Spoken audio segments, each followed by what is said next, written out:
सावधान, भगर खाताना घ्या विशेष काळजी. नांदेड जिल्हा प्रशासनाचे आवाहन. नांदेड.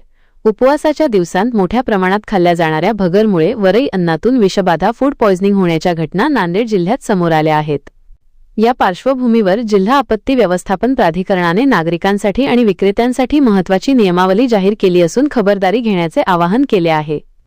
विषबाधेचे मुख्य कारण. प्रशासनाने स्पष्ट केले आहे की भगरीवर ॲस्परजिलस नावाच्या बुरशीचा प्रादुर्भाव होतो. यामुळे त्यामध्ये फ्युमिगाक्लेविन सारखे घातक विषारी पदार्थ टॉक्सिन्स तयार होतात. दमट वातावरण या बुरशीच्या वाढीसाठी पोषक असल्याने अशा दूषित भगरीच्या सेवनाने उलट्या, मळमळ आणि पोटाचे विकार उद्भवू शकतात. ग्राहकांसाठी महत्त्वाच्या सूचना. पॅकिंग तपासा. नेहमी नामांकित ब्रँडची पाकिटबंद भगरच खरेदी करा. सुटी किंवा लेबल नसलेली भगर घेणे टाळा. पाकिटावरील पॅकिंग आणि एक्सपायरी डेट आवर्जून तपासा. साठवणूक. भगर स्वच्छ आणि कोरड्या ठिकाणी हवाबंद डब्यात ठेवावी. जास्त दिवस साठवून ठेवलेली भगर वापरू नका. पीठ टाळा. शक्यतो भगरीचे पीठ विकत घेऊ नका.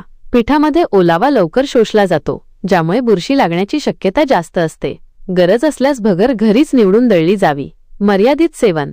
भगर आणि शेंगदाणे हे दोन्ही उच्च प्रथिनयुक्त पदार्थ आहेत. सतत 2-3 दिवस उपवास असल्यास यांच्या अतिसेवनाने ॲसिडिटी होऊ शकते. विक्रेत्यांसाठी कडक आदेश. जिल्हा प्रशासनाने विक्रेत्यांनाही कडक सूचना दिल्या आहेत. 1. फक्त पाकिटबंद भगरीचीच विक्री करावी.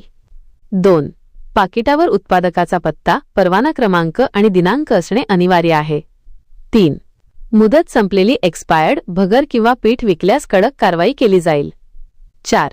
अन्न व औषध प्रशासनाकडून दुकानांची तपासणी सुरू असून नियम मोडणाऱ्यांवर अन्न सुरक्षा व मानके कायदा 2006 अंतर्गत कारवाई करण्यात येईल. प्रशासनाचा सल्ला.